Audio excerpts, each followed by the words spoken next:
नमस्कार प्यारे स्टूडेंट्स, स्वागत है आप सभी का आपके अपने चैनल आशीष तिवारी एकेडमिक पर। मैं हूं स्नेहा और इस चैनल पर हम class 9th to 12th CBSE students को इजी लैंग्वेज में स्टेप बाय स्टेप पढ़ाते हैं। अगर आप सीबीएसई बोर्ड एग्जाम के लिए सीरियस हो और कम टाइम में मैक्सिमम मार्क्स स्कोर करना चाहते हो तो समझ लो ये चैनल आपके लिए ही बना है। स्टूडेंट्स, आज के इस वीडियो में मैं लेकर आई हूँ क्लास 12th के जियोग्राफी के सब्जेक्ट के most important questions with answers जो बोर्ड एग्जाम में डायरेक्ट या थोड़ा ट्विस्ट करके पूछे जाते हैं। ये वो क्वेश्चंस है जो हर साल रिपीट होते हैं और जिनसे हमारे पेपर का 70 to 60% कवर होता है। स्टूडेंट्स, अगर आप हमारे चैनल पर फर्स्ट टाइम विजिट कर रहे हो तो चैनल को सब्सक्राइब कर लीजिएगा एंड नोट्स के लिए हमारे व्हाट्सएप एंड टेलीग्राम चैनल को ज्वाइन कर लीजिएगा। लिंक आपको डिस्क्रिप्शन में मिल जाएगा।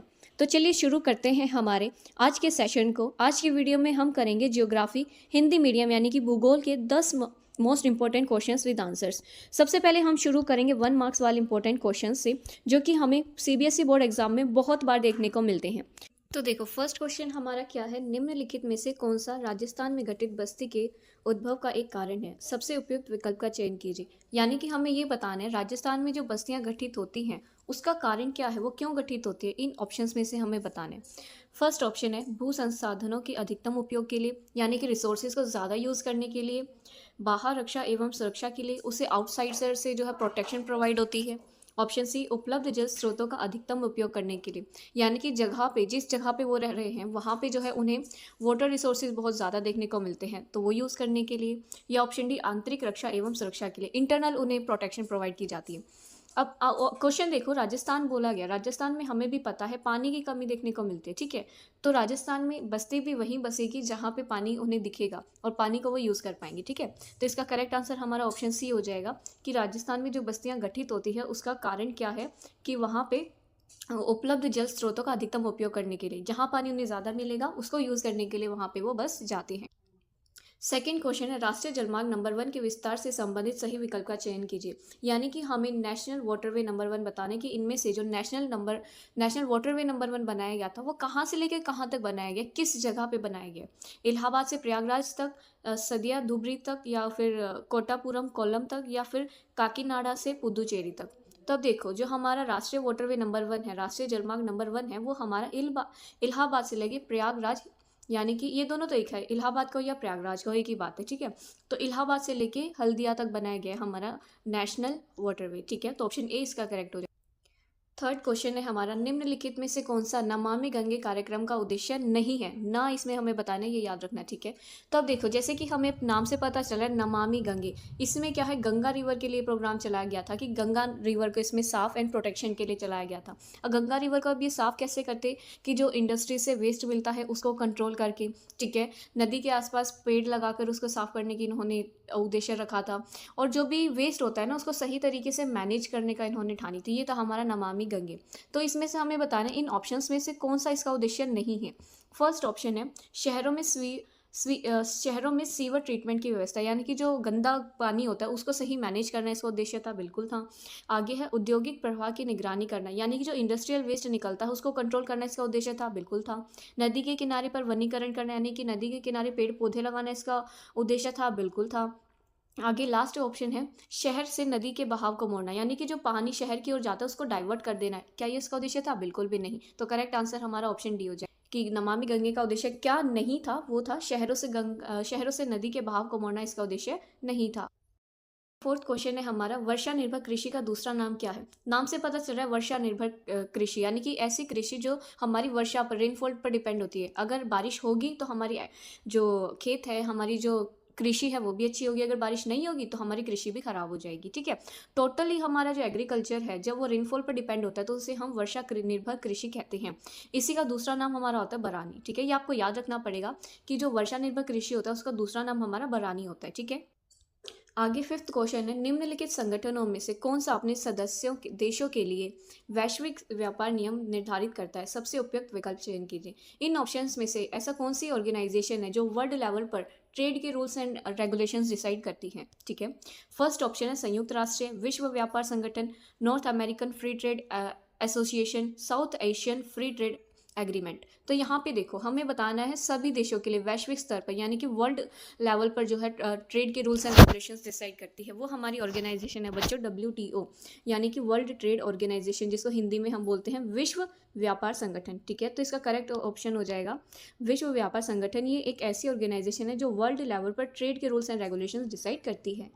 सिक्स्थ क्वेश्चन है भारत के खनन नगरों से संबंधित सही विकल्प का चयन कीजिए। इनमें से हमें ऐसे नगर बताने हैं जो खनन नगर है यानी कि हमारे माइनिंग टाउन्स हैं जिनसे हमें मिनरल्स देखने को मिलते हैं। तो इसका करेक्ट ऑप्शन आपको याद रखना पड़ेगा, वो है हमारा अखिलेश्वर, सिंगरौली एंड डिगबोई। अखिलेश्वर है, सिंगरौली, डिगबोई कैसे है? अखिलेश्वर में जो है हमें ऑयल्स देखने को मिलता है, नेचुरल गैस देखने को मिलती है। सिंगरौली में भी हमें जो है गैसेज देखने को मिलते हैं, पावर प्लांट्स देखने को मिलते हैं।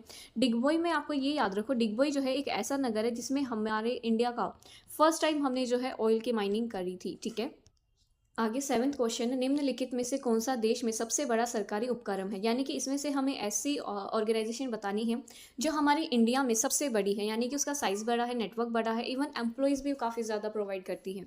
तो यह ऑप्शन है भारतीय रेलवे, भारत का राष्ट्रीय महामार्ग प्राधिकरण, सीमा सड़क संगठन या ऑल इंडिया रेडियो।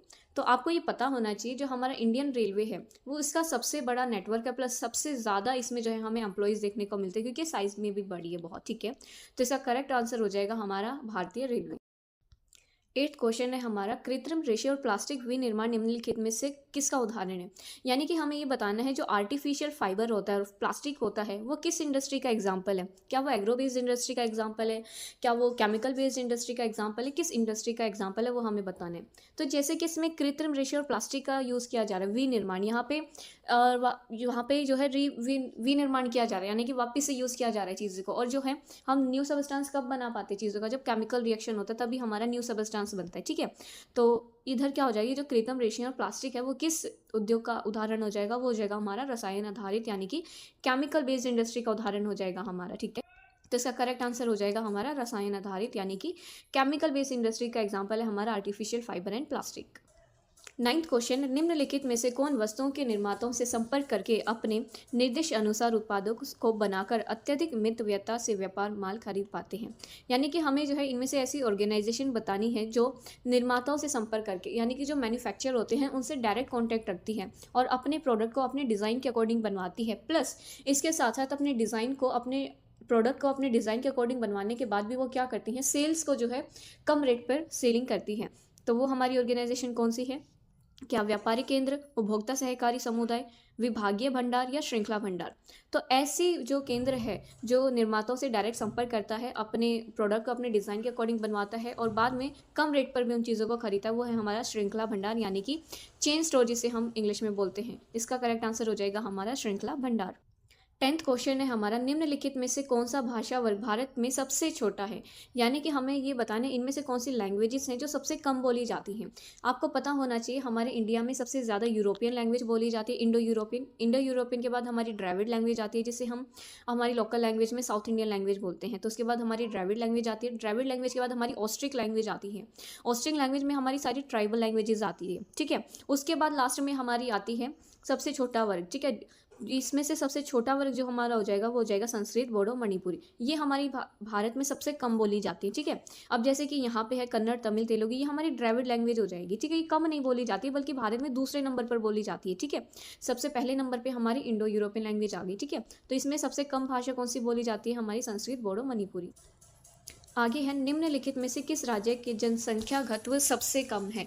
यानी कि हमें एक ऐसा राज्य इसमें से बताना है जिसका जनसंख्या घनत्व बहुत कम है। जनसंख्या घनत्व क्या होता है? पॉपुलेशन डेंसिटी बहुत ज़्यादा कम होना। ठीक है, पॉपुलेशन डेंसिटी कम कब होती है? यानी कि पॉपुलेशन बहुत कम है बट उस जगह का जो एरिया होता है वो ज़्यादा होता है, जितनी पॉपुलेशन एरिया के अकॉर्डिंग होनी चाहिए वो नहीं होती है, तब हम कहते हैं कि इस एरिया के पॉपुलेशन डेंसिटी जो है वो कम है। तो ऐसा हमारा देश है सिर्फ और सिर्फ अरुणाचल प्रदेश। अरुणाचल प्रदेश एक ऐसा राज्य है जिसका पॉपुलेशन बहुत कम है बट एरिया तो उसका बहुत ज़्यादा है, एरिया के अकॉर्डिंग इसकी पॉपुलेशन नहीं है। ठीक है, तो करेक्ट आंसर हमारा क्या हो जाएगा? अरुणाचल प्रदेश। इसमें क्या है? इसकी पॉपुलेशन डेंसिटी कम है। आगे क्वेश्चन है हमारा, निम्नलिखित में से राज्यों में राज्यों के किस समूह में द्रविड़ भाषाएं बोली जाती हैं? यानी कि हमें ऐसे राज्य बताने जिसमें द्रविड़ भाषाएं, यानी कि द्रविड़ भाषा का मतलब क्या होता है, साउथ इंडियन लैंग्वेज बोली जाती है, वो हमें बताना है, ठीक है। तो इसमें से साउथ इंडियन लैंग्वेजेस हमारी कौन सी है? असम, नागालैंड, मणिपुर, बिल्कुल नहीं। गुजरात, महाराष्ट्र, गोवा, बिल्कुल नहीं। ओडिशा, पश्चिम बंगाल या बिहार, बिल्कुल नहीं। तो द्रविड़ भाषाएं हमारी साउथ इंडियन लैंग्वेज कौन सी है हमारी? वो है हमारी ये वाली, तमिलनाडु, कर्नाटक एंड केरल। तो करेक्ट आंसर हमारा क्या हो जाएगा? तमिलनाडु, कर्नाटक एंड केरल। ये कौन सी लैंग्वेज है हमारी? ये है हमारी द्रविड़ लैंग्वेज। आगे है, निम्नलिखित देशों में किसका मानव विकास सूचकांक क्रमांक सर्वोच्च है? यानी कि हमें इनमें से ऐसा देश बताना है जिसका ह्यूमन डेवलपमेंट इंडेक्स जो है वो सबसे हाई है। तो ऐसा देश है हमारा डेनमार्क। डेनमार्क का जो है हमें आज के टाइम पे ह्यूमन डेवलपमेंट इंडेक्स सबसे हाई देखने को मिलता है। आगे 14th क्वेश्चन है हमारा, निम्नलिखित में से कौन सा प्रवास के प्रति कृष कारक का से संबंध है? यानी कि हमें जो है एक ऐसा फैक्टर बताना है इनमें से जिसकी वजह से जो ह्यूमन होते हैं वो प्रवास के प्रति कृष हो जाते हैं, यानी कि वो मजबूर हो जाते हैं अपनी जगह को छोड़ने के लिए, ठीक है। उनके पास कोई रीज़न ही नहीं होता माइग्रेट करने के अलावा। ऑप्शन है हमारा, देखो लास्ट से देखते हैं, शांति व स्थायी, अगर उन्हें अपनी कंट्री में पीस प्रोवाइड होगा क्या वो जाएंगे? बिल्कुल नहीं। जीवन एवं संपत्ति की सुरक्षा, अगर उन्हें life and financial support provide होगा तो वो जाएंगे? बिल्कुल नहीं। अनुकूल जलवायु, अगर उन्हें सुटेबल क्लाइमेट फ्रेंडली इन्वायरमेंट देखने को मिलेगा तो वो जाएंगे? बिल्कुल नहीं। प्राकृतिक विपदाएं, अगर नेचुरल क्लैमिटीज़ होंगी लाइक फ्लड हो गया, सुनामी हो गया, तो वो जाएंगे? बिल्कुल। ये तो उनका जो है ऑप्शन पे डिपेंड ही नहीं करता, ये उनको मजबूर कर देता है किसके लिए? प्रवास के लिए, ठीक है। उन्हें अपनी जगह छोड़नी पड़ जाती है। तो इसका करेक्ट आंसर क्या हो जाएगा?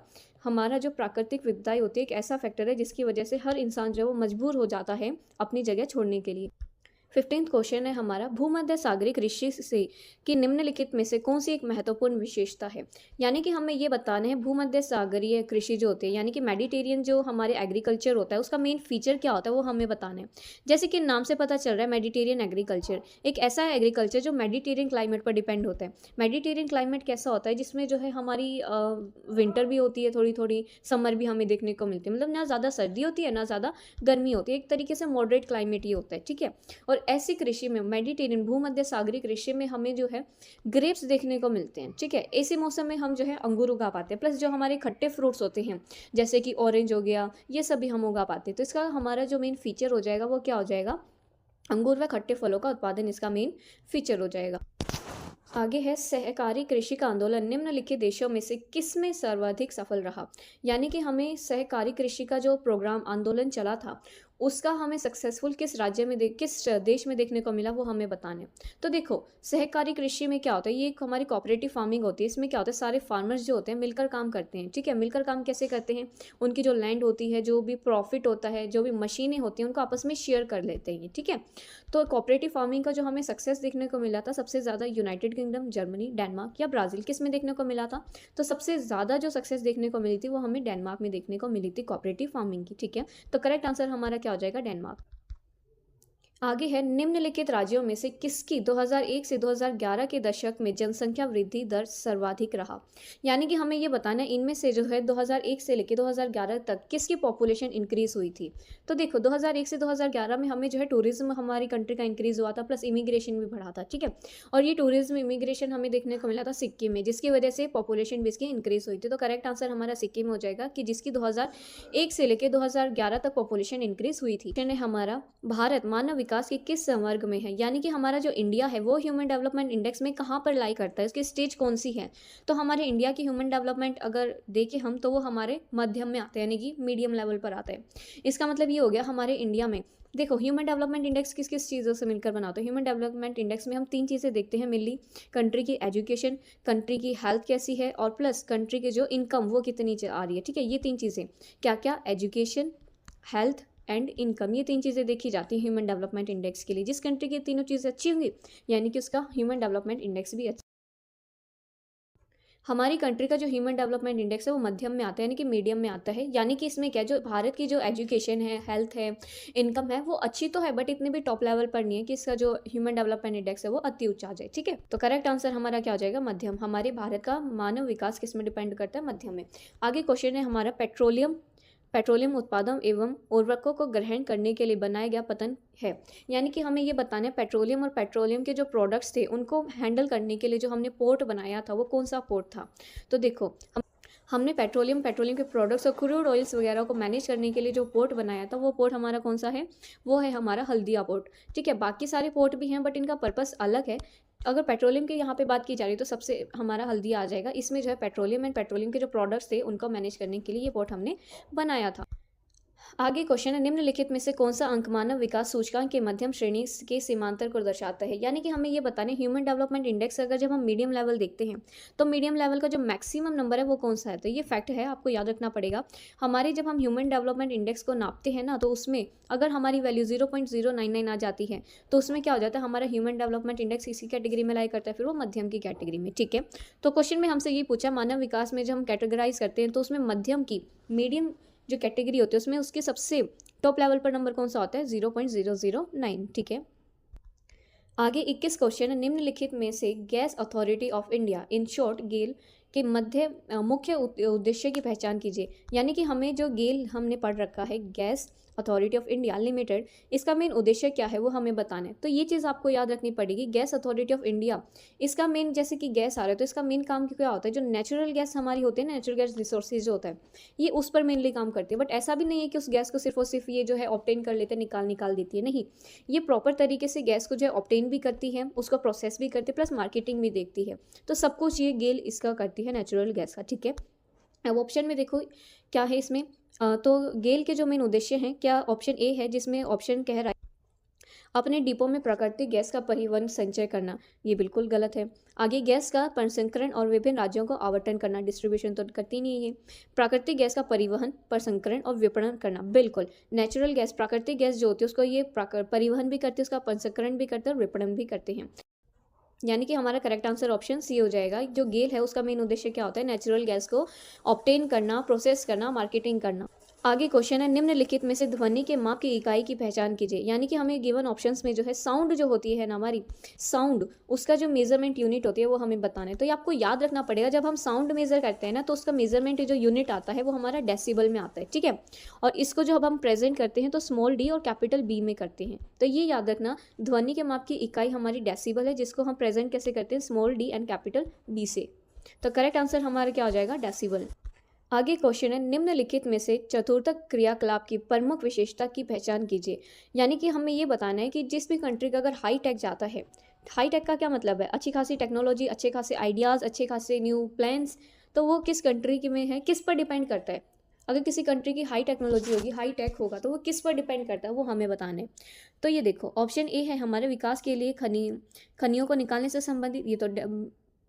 ये तो रिलेट ही नहीं करता। यहाँ पे हाई टेक की बात करें, यहाँ पे रिसोर्स की माइनिंग की बात कर रहे हैं, तो ये गलत ऑप्शन हो गया।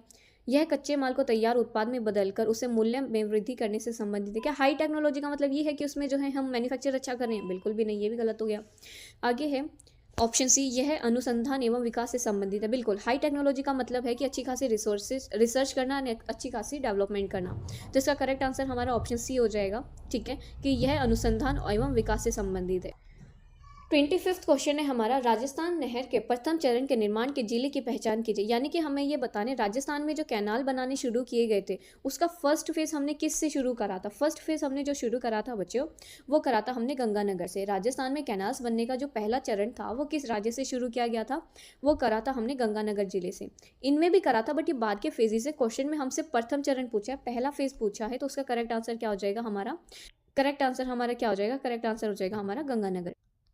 आगे क्वेश्चन है हमारा, आधुनिक भारतीय भाषाओं को बोलने वाली की संख्या के अनुसार अधिकतम से न्यूनतम में सही क्रम से जोड़िए। यानी कि हमें हमारे इंडिया में जो भाषाएं देखने को मिलती हैं उसको हमें मैक्सिमम से मिनिमम में अरेंज करना है। ठीक है, सबसे ज़्यादा से सबसे कम बोली जाने में। तो जैसे कि मैंने आपको बताया था, सबसे टॉप पे हमारी इंडो यूरोपियन लैंग्वेज आती है।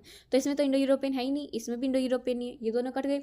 इसमें है, इसमें है। अब देखो, इंडो यूरोपियन के बाद जो हमारी लैंग्वेज बोली जाती है वो है हमारी साउथ इंडियन लैंग्वेज, जिसको इन शॉर्ट हम द्रविड़ लैंग्वेज बोलते हैं। तो भारतीय यूरोप के बाद इसमें द्रविड़ नहीं है, ये कट गया। तो करेक्ट आंसर हमारा क्या हो जाएगा? ऑप्शन ए, भारतीय यूरोप के बाद द्रविड़, द्रविड़ के बाद ऑस्ट्रिक, ऑस्ट्रिक के बाद हमारी चीनी तिब्बत लैंग्वेज। इसका करेक्ट अरेंजमेंट हो जाएगा ऑप्शन ए। आगे 26 क्वेश्चन है हमारा, दिए गए कथन को ध्यानपूर्वक पढ़िए और नीचे दिए गए प्रश्न का उत्तर लिखिए। सेंटेंस है हमारा, अधिकांश औद्योगिक अपशिष्ट बहते हुए जल या झीलों में डाल दिया जाता है। निम्नलिखित में से उद्योगों का कौन सा वर्ग जल प्रदूषण का प्रमुख स्रोत है? सबसे उपयुक्त विकल्प का चयन कीजिए। यानी कि हमें ये बताना है कि जितना भी वेस्ट निकलता है इंडस्ट्री से, वो वाटर को तो पोल्यूट करता ही करता है, बट इंडस्ट्रीज का भी ऐसा कौन सा वेस्ट है जो वाटर को ज़्यादा पोल्यूट करता है? इनमें से देखो, ये सारे जो हैं इंडस्ट्रियल वेस्ट तो हैं, बट इनमें से कौन से मटेरियल जो हैं सबसे ज़्यादा पोल्यूट करते हैं हमारे वाटर को?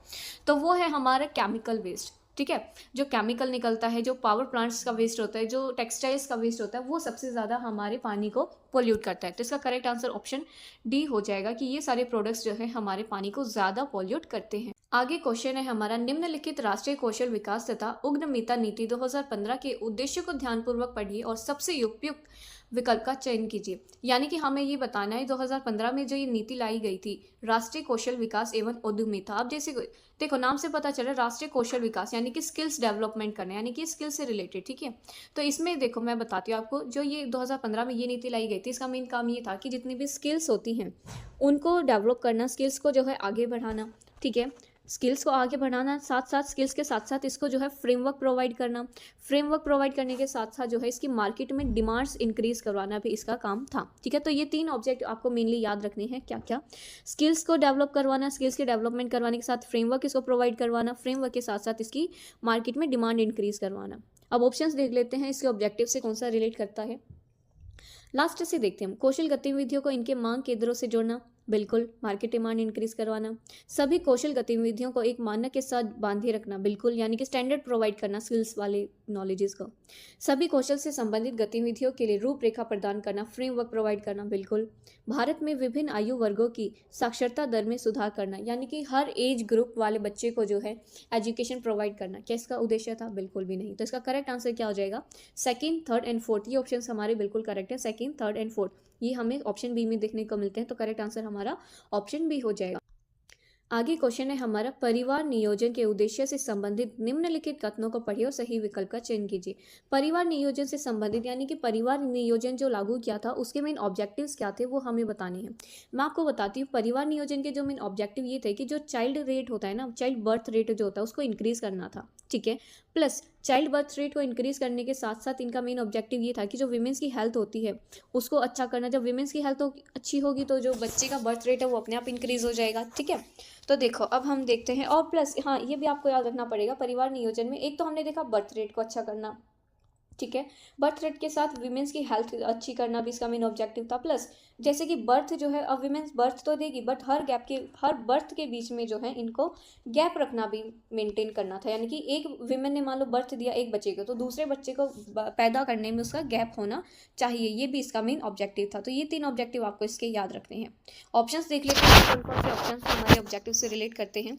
ऑप्शन ए है हमारा जन्म दर को नियंत्रित करना, यानी कि बर्थ रेट को कंट्रोल करना, बिल्कुल।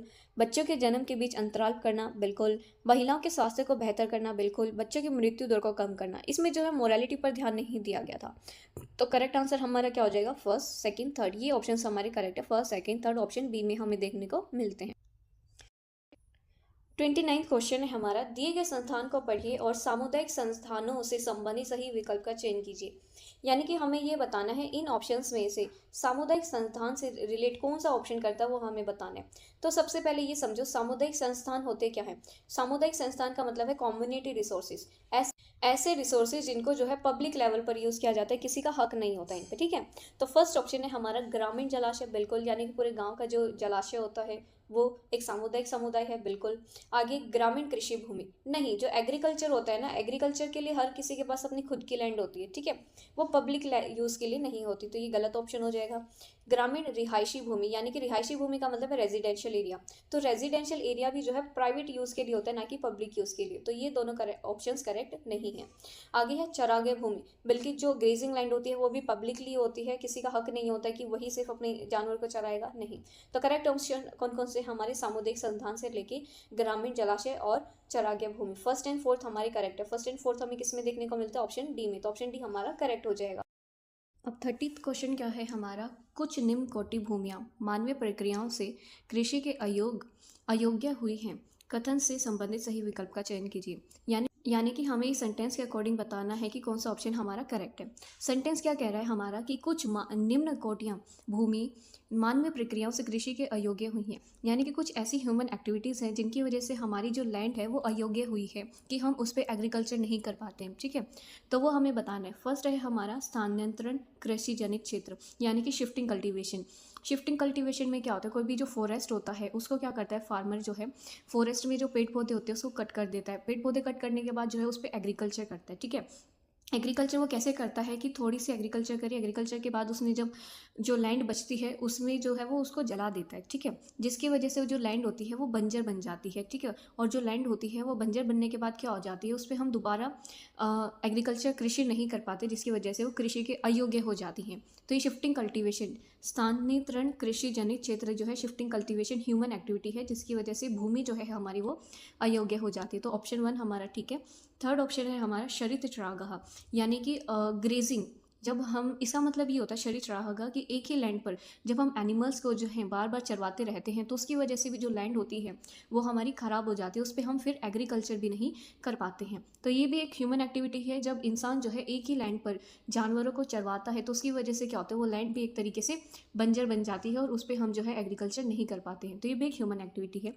फर्स्ट और थर्ड हमारा ठीक है। आगे है तटीय मैदान, यानी कि जो तटीय मैदान और भाबर क्षेत्र, ये जो है ये नेचुरल क्लैमिटीज़ होती है जिनकी वजह से हमारी जो लैंड होती है वो अयोग्य हो जाती है। बट क्वेश्चन में हमसे क्या पूछा, मानवीय प्रक्रियाएं पूछे, तो ह्यूमन एक्टिविटीज़ कौन सी है, फर्स्ट एंड थर्ड। तो यानी कि हमारा ऐसा ऑप्शन करेक्ट होगा जिसमें हमें फर्स्ट एंड थर्ड दिया हुआ है, only third second fourth third, इसमें है हमारा फर्स्ट एंड थर्ड। तो ऑप्शन बी हमारा करेक्ट हो जाएगा। फर्स्ट एंड थर्ड इसमें करेक्ट है कि ऐसी एक्टिविटीज़ जो हमारी लैंड को एग्रीकल्चर के अयोग्य बनाती हैं वो कौन कौन सी हैं, हमारी फर्स्ट एंड थर्ड। ठीक है, नेक्स्ट क्वेश्चन है हमारा, स्वच्छ भारत मिशन के बारे में निम्नलिखित तथ्यों को ध्यानपूर्वक पढ़िए और सही विकल्प का चयन कीजिए। हमें स्वच्छ भारत मिशन के बारे में इस सेंटेंस में से बताना है क्या करेक्ट था। तो जैसा कि नाम से पता चल रहा है स्वच्छ भारत अभियान स्वच्छता से रिलेटेड ही होगा, इसमें जो है मेन ध्यान जो है क्लीननेस पे दिया जाएगा। ठीक है, तो जो भी सेंटेंस में हमें साफ सफाई से रिलेटेड देखने को मिलेगा वो सेंटेंस हमारा करेक्ट होगा। ऑप्शन है कि जो स्वच्छ भारत अभियान मिशन था शहरों के नवीकरण मिशन का हिस्सा है। इसमें जो सिटीज़ हैं उसको नया बनाने का जो इसमें ऑब्जेक्ट लिया गया था, बिल्कुल भी नहीं। सेकेंड है, इसका शुभ आरंभ भारत सरकार ने किया था, बिल्कुल स्वच्छ भारत मिशन का जो है सेंट्रल गवर्नमेंट ऑफ इंडिया ने ही तो शुरू किया था इसको, सेकंड हमारा करेक्ट है। थर्ड है, यह शहरी क्षेत्र में हरियाली को बढ़ाने से संबंधित है। स्वच्छ भारत में क्या हरियाली को प्रमोट किया गया था, बिल्कुल भी नहीं। आगे फोर्थ ऑप्शन है हमारा, इसका उद्देश्य शहरी झुग्गी बस्तियों में जीवन को गुणवत्ता में सुधार करना है। बिल्कुल, जो स्लम एरिया होता है उसमें अगर साफ सफाई होगी तो लाइफ अपने आप इंप्रूव होगी ना बच्चों। तो इसमें हमारा सेकंड कि इसका आरंभ जो है सरकार ने किया था, और स्लम यानी कि जो झुग्गी झोपड़ियाँ होती है उसकी जीवन की गुणवत्ता का सुधार करना भी इसका ऑप्शन करेक्ट है। तो स्वच्छ भारत मिशन के अभियान के तहत इस ऑप्शन में से हमारा सेकेंड और फोर्थ बिल्कुल करेक्ट है। तो इसमें हमारा सेकेंड एंड फोर्थ कौन सा करेक्ट है, हमारा ऑप्शन सी फर्स्ट एंड, इसमें देखो ये जो है गलती से 11 लिख दिया, इसमें सिर्फ फर्स्ट एंड फोर्थ वाले ऑप्शन आएगा, तो ऑप्शन सी हमारा करेक्ट हो जाएगा। आगे 32 क्वेश्चन है हमारा, निम्नलिखित में से कौन से खनन संबंधित कथन सही है, विकल्प चुनिए। यानी कि हमें माइनिंग से रिलेटेड कौन से सेंटेंसेस ठीक है, माइनिंग से रिलेटेड इनमें से कौन से सेंटेंसेस सही बात कहते हैं वो हमें बताने। ठीक है, फर्स्ट ऑप्शन खनन के बारे में क्या है, प्राचीन काल में खनिजों का उपयोग औजार तथा हथियार बनाने के लिए किया जाता था। बिल्कुल, आपको भी पता है पुराने टाइम पे जो मिनरल्स होते थे लाइक हमारे स्टोन हो गया, उनका यूज़ जो है पुराने टाइम पे लोग क्या करते थे, उसका यूज हथियार वेपन्स बनाने के लिए यूज़ करते थे। यानी कि फर्स्ट ऑप्शन हमारा करेक्ट है। सेकंड ऑप्शन है, सभी विकसित देश अपने विकास के लिए अधिक खनिजों का निकालते हैं। यानी कि जितने भी डेवलप्ड कंट्रीज़ हैं वो अपनी और डेवलपमेंट के लिए माइनिंग करते हैं। तो ये सेंटेंस बिल्कुल करेक्ट नहीं है, ये सेंटेंस हमारा गलत है। क्योंकि क्या होता है, जो हमारे विकसित देश है ना वो माइनिंग नहीं करते हैं ज़्यादा डेवलपमेंट के लिए, क्योंकि माइनिंग में क्या, माइनिंग करने के लिए लेबर लगने हैं, और लेबर जो है वो आज के टाइम पे हमें पता है कितने महंगे हैं। तो इस महंगेपन से हटने के लिए वो क्या करते हैं, दूसरे देशों से माइनिंग कर लेते हैं, दूसरे देशों से मिनरल्स खरीद लेते हैं। तो सभी विकसित देश अपने विकास के लिए अधिक खनिजों को निकालते हैं, करेक्ट ऑप्शन नहीं है, फर्स्ट हमारा करेक्ट है। आगे देखते हैं, आगे ऑप्शन दिया है हमें, खनन का वास्तविक विकास औद्योगिक क्रांति के पश्चात हुआ। यानी कि जो मिनरल्स है उसका सही में डेवलपमेंट जो है आफ्टर औद्योगिक क्रांति, आफ्टर इंडस्ट्रियलाइजेशन हुआ। बिल्कुल, इंडस्ट्रियलाइजेशन होने की वजह से क्या हुआ, खनन जो है वो निकालना ईजी हो गया, माइनिंग करना ईजी हो गया आफ्टर इंडस्ट्रियलाइजेशन। तो ये भी मिनरल्स के रिगार्डिंग बिल्कुल ठीक है।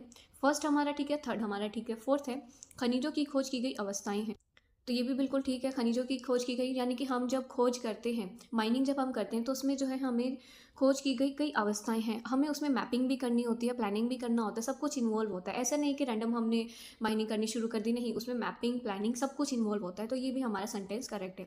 तो यानी कि हमारा सिर्फ और सिर्फ सेकेंड सेंटेंस करेक्ट है, फर्स्ट ठीक है, थर्ड ठीक है, फोर्थ ठीक है। फर्स्ट थर्ड फोर्थ वाला हमारा ऑप्शन कौन सा है, वो है हमारा ऑप्शन सी। इसका ऑप्शन सी करेक्ट हो जाएगा।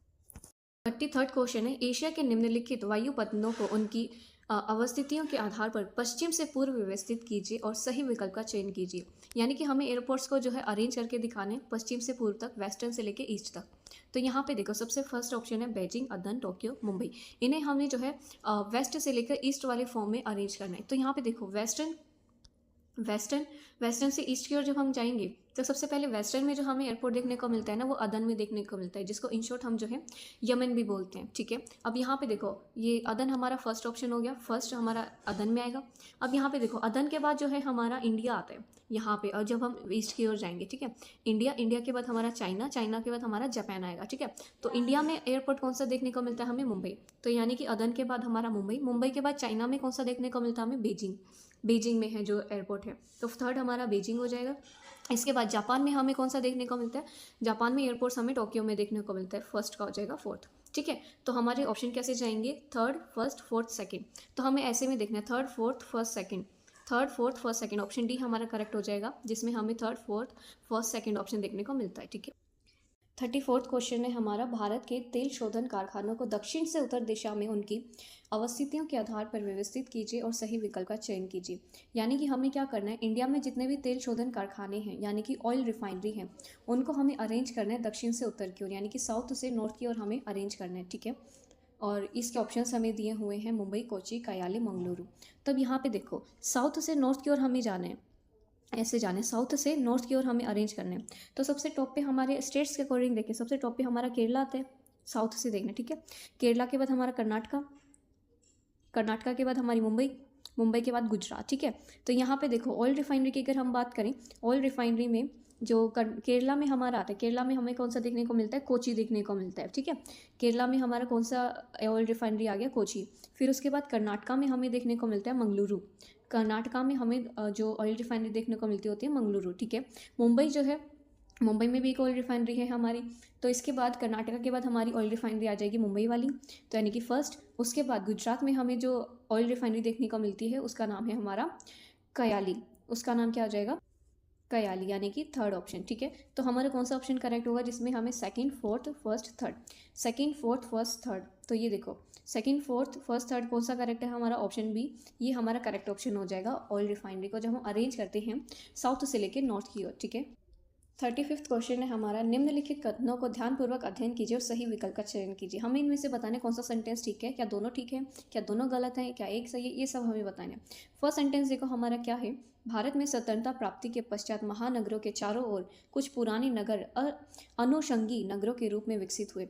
यानी कि ये सेंटेंस, फर्स्ट सेंटेंस हमें ये कह रहा है, भारत की इंडिपेंडेंस, स्वतंत्रता के बाद क्या हुआ है, जितने भी हमारे सेंट्रल वाले स्टेट्स थे, महानगर थे, उनके आसपास छोटे छोटे शहर जो है वो विकसित हो गए, जिसको इन्होंने नाम दिया है अनुषंगी नगर, यानी कि सैटेलाइट टाउन्स। ठीक है, तो जो मेन सेंटर के, मेन जो हमारा एरिया है, मेन स्टेट के आसपास जब छोटे छोटे देश जो है वो डेवलप हो जाते हैं, जिसकी वजह से मेन सेंटर का जो भी इसकी रिस्पॉन्सिबिलिटीज़ होती है वो बढ़ जाती है। ठीक है, तो ऐसे टाउन्स को हम क्या बोलते हैं, ऐसे टाउन्स को हम बोलते हैं सैटेलाइट टाउन्स। ठीक है, तो यही फर्स्ट ऑप्शन में हमें बताया जा रहा है कि भारत में स्वतंत्रता के बाद क्या हुआ है, महानगरों के चारों ओर जो है हमें कुछ पुराने सैटेलाइट टाउन्स देखने को मिलते हैं।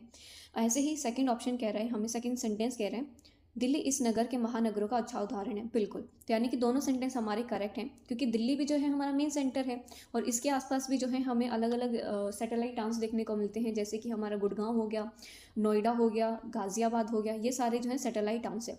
तो इस सेंटेंस का बेस्ट एग्जाम्पल क्या है, हमारा सेकेंड वाला ऑप्शन, यानी कि दोनों हमारे सही हैं। तो ये ऑप्शन हमें किस में देखने को मिलता है कि दोनों सही हैं, ये वाला ऑप्शन सी, कथन एक और दो दोनों सही हैं, कथन दो जो है कथन एक का सही उदाहरण है।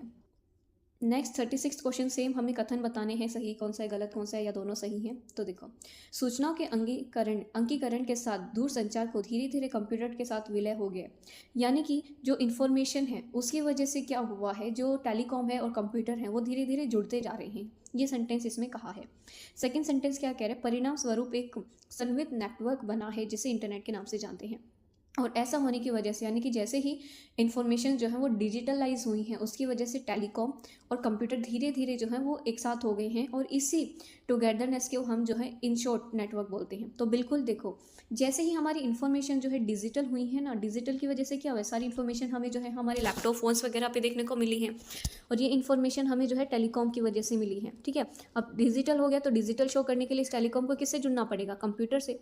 ठीक है, अब कंप्यूटर टेलीकॉम जो जोड़ेगा उसको क्या कहते हैं, हम नेटवर्क बोलते हैं। तो ये सारे सेंटेंस ठीक है दोनों के दोनों। ठीक है, तो ऑप्शन में हमारा कौन सा करेक्ट, तो ऑप्शन हमारा सी करेक्ट हो जाएगा कि दोनों सही हैं, और सेकंड जो है फर्स्ट वाले कथन का सही परिणाम भी है, यानी कि नेटवर्क ही कहलाता है जब टेलीकॉम और कंप्यूटर एक साथ जुड़ते हैं। तो आगे 37वें क्वेश्चन में हमें जो है अभिकथन और कारण बताने हैं, यानी कि एजर्शन और रीजनिंग हमें करनी। ठीक है, एजर्शन क्या दिया हुआ है हमें, अभिकथन क्या दिया हुआ है, भारत के अंतर्राष्ट्रीय व्यापार में जल परिवहन एक महत्वपूर्ण भूमिका निभाता है। यानी कि एजर्शन हमें ये कह रहा है कि इंडिया के अंतर्राष्ट्रीय व्यापार में, इंटरनेशनल ट्रेड में जल परिवहन यानी कि जो सी रूट है, जल परिवहन इन इंग्लिश वे से जल रूट जो है एक महत्वपूर्ण भूमिका निभाता है। यानी कि इंडिया को जब भी इंटरनेशनल ट्रेड करना होता है तो उसमें सी रूट जो है एक इम्पोर्टेंट रोल प्ले करता है। तो आप खुद देखो, इंडिया जो है ऐसे लोकेट करता है, ये हमारा इंडिया है। ठीक है, यहाँ पे जो है हमें समुद्र देखने को मिलता है।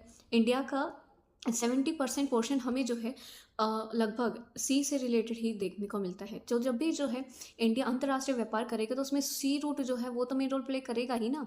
तो यानी कि हमारा एजर्शन तो ठीक है। कारण क्या है, भारत एक पश्चिम तट की अपेक्षा पूर्वी तट पर अधिक पतन है।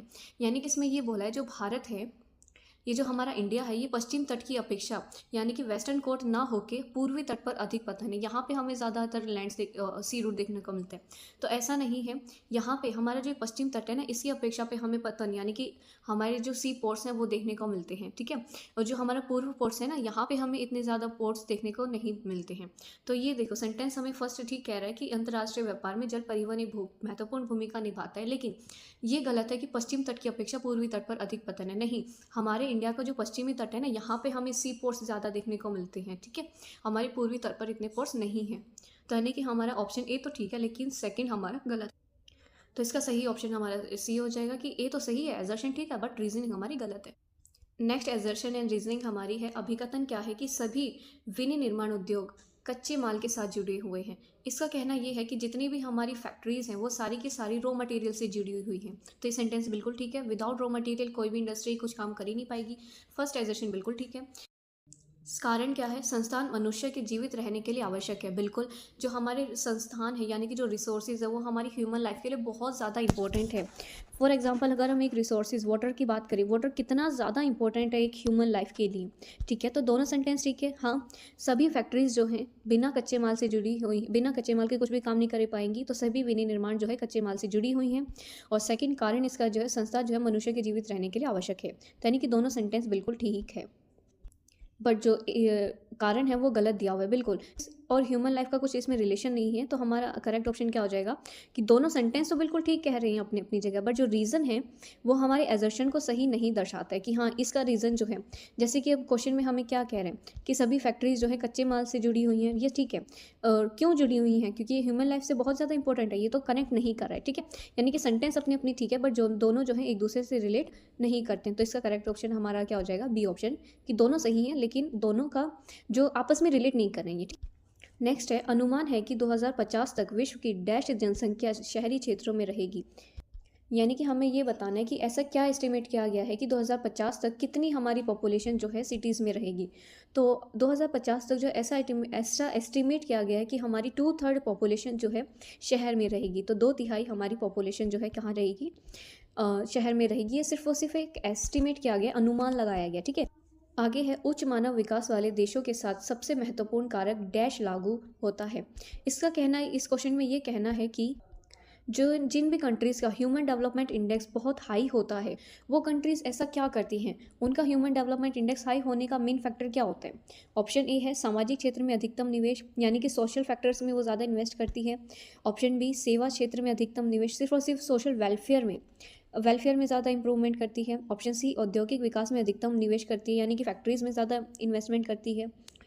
कृषि विकास में अधिकतम निवेश करती है, फार्मिंग में ज़्यादा प्राइमरी एक्टिविटीज़ में ज़्यादा इन्वॉल्व होती है। तो इसका आंसर क्या हो जाएगा बच्चों कि देखो, जिस ह्यूमन डेवलपमेंट इंडेक्स किन किन चीज़ों को इंक्लूड करता है, ह्यूमन डेवलपमेंट इंडेक्स जो है 3 चीज़ों को इंक्लूड करता है, income, health, income, health and education. ठीक है, तो जिन भी कंट्री की ये 3 चीज़ें अच्छी होंगी ना, उसका ह्यूमन डेवलपमेंट इंडेक्स हाई जाएगा। ठीक है, और ये कब होगा, जब जो है कोई भी कंट्री अपने सोशल फैक्टर्स पे ज़्यादा इन्वॉल्व होगी, क्योंकि ये तीनों चीज़ें किस पे डिपेंड होती हैं, ये तीनों चीज़ें किसका फैक्टर है, सोशल का ही तो फैक्टर है। तो इसका आंसर ये हो जाएगा कि जिन भी देशों का ह्यूमन डेवलपमेंट इंडेक्स हाई होता है, उसका मतलब ये होता है कि वो सोशल फैक्टर में ज़्यादा इन्वेस्टमेंट कर रही है। तो ऑप्शन ए हमारा करेक्ट हो जाएगा।